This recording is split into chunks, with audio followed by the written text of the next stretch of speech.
Welcome back, chess enthusiasts. Today we are looking at one of the greatest games of the 21st century, a true modern immortal.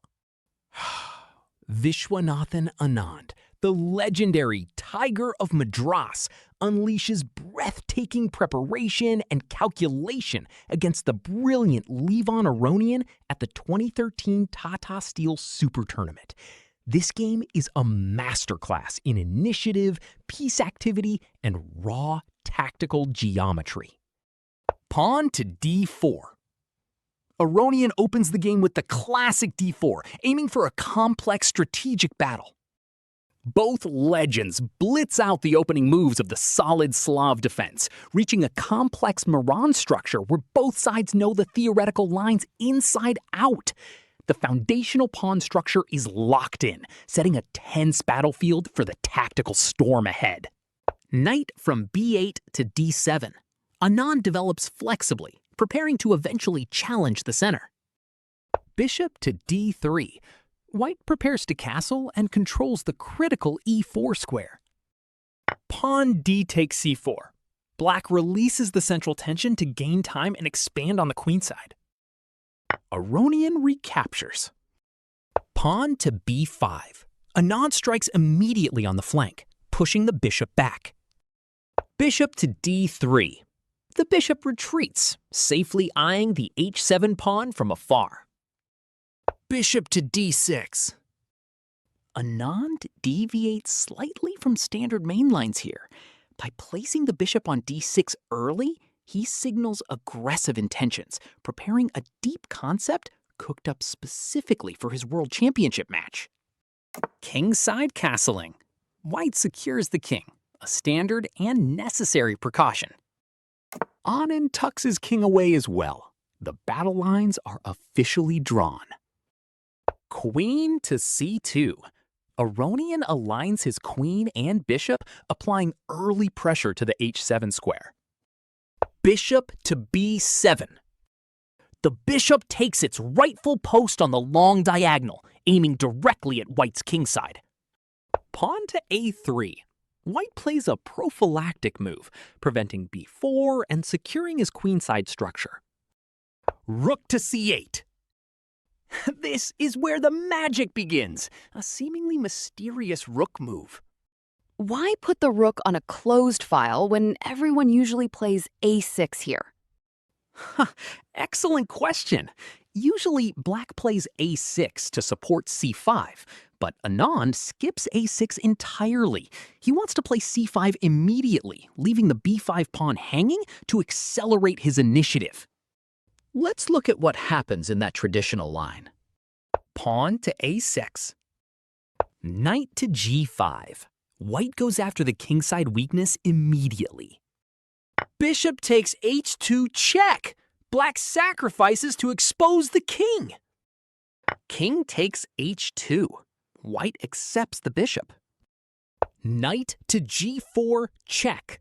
The knight jumps in with a fierce check. King to g1. The king retreats to safety. Queen takes g5. The queen joins the attack, recovering the material. Pawn to f3. This mirrors their 2009 encounter, where Anand was actually white. He had a winning position, but ended up losing after misplaying the complications. Playing black today, he wanted to avoid giving his opponent that same edge. That is why Anand chose a different path entirely, playing rook to c8 instead. Knight to g5. Aronian responds logically, immediately probing the weakness on h7. Let's see what happens if White tries to clamp down on c5 with b4. Pawn to b4. Pawn to c5. Black breaks anyway. Pawn b takes c5. White captures. Bishop takes f3. Black damages the kingside structure. Pawn g takes f3. White takes back. Knight takes c5. The knight jumps in. Pawn d takes c5. White grabs the piece. Rook takes c5. The rook recaptures, violently attacking the queen. If white tries to step his queen away from the rook's attack while holding on to the d3 bishop, queen to d2. Bishop takes h2 check. A devastating sacrifice to expose the king. King takes h2. Knight to e4. Incredible! The knight leaps right into the fire, paralyzing white's pieces. Running away with the queen or capturing the knight leads to the exact same disaster. A forced checkmate starting with queen to h4 check. White's defense completely collapses on the spot. Let's step back and look at f4, which is much more solid because it cuts off the d6 bishop and fortifies the center. Pawn to f4. We follow a previous top-level game between Topalov and Kazimjanov, where the players trade down into a completely drawn endgame. Kazimjanov proved that black has enough activity to hold the draw effortlessly, perfectly justifying Anand's early c5 break. Let's get back to the actual game. Pawn to c5. Boom! The star move of Anand's World Championship preparation! But wait, isn't b5 completely hanging to the bishop? Exactly. Anand ignores the b5 pawn and the threat to h7. The point of putting the rook on c8 earlier was to support this break under any circumstances, ripping the center open for his bishops. Knight takes h7. Aronian grabs the pawn on h7 with the knight, asking Anand to prove his compensation. What if white cashes in immediately on h7 with the bishop? Bishop takes h7 check. King to h8. Black simply steps aside. Bishop to e4. The bishop returns to block the dangerous long diagonal.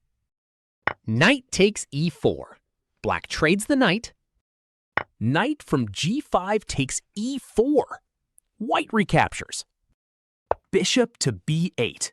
Black repositions the bishop, keeping massive central pressure and the deadly bishop pair.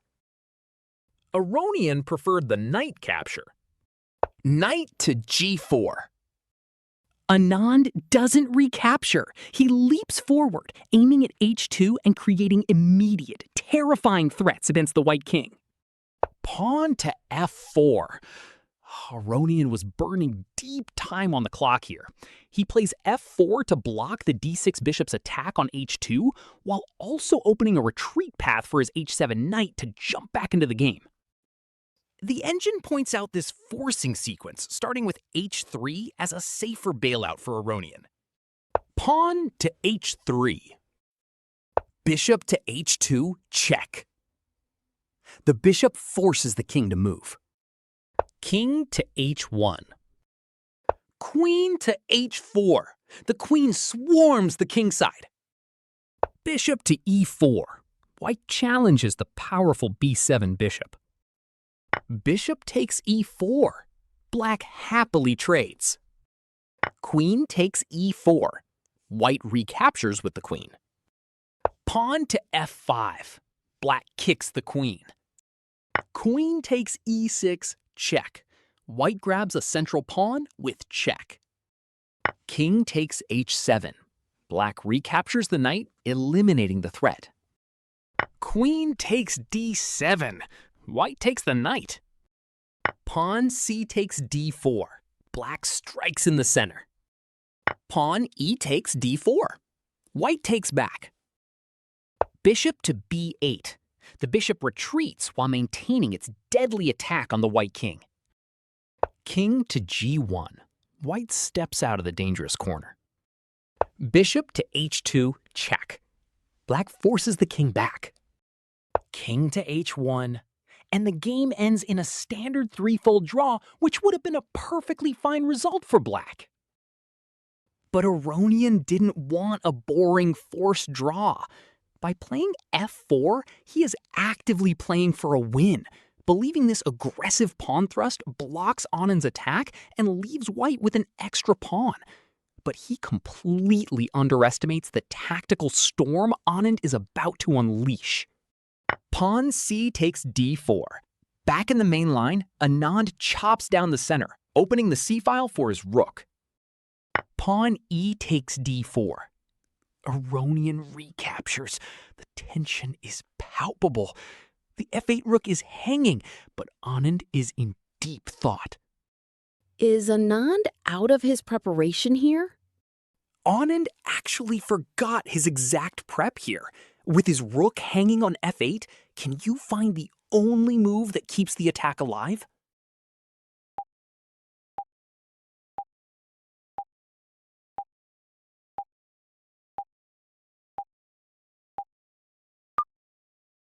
Bishop to c5. He finds it! A spectacular sacrifice! He leaves the rook hanging to bring his dark-squared bishop into the attack with devastating effect. Bishop to e2. Aronian blinks. He pulls his bishop back to e2, trying to challenge Anand's hyper-aggressive g4 knight. Wait, Anand's black bishop on c5 is completely hanging. Why didn't Aronian just capture it with the pawn? That's the crazy part. Capturing that bishop with pawn takes c5 was actually the engine's absolute best move. It leads to a wild, razor-sharp survival line where white can still hold on. So why did Aronian decide to move his own bishop to e2 instead? Why is that such a big mistake?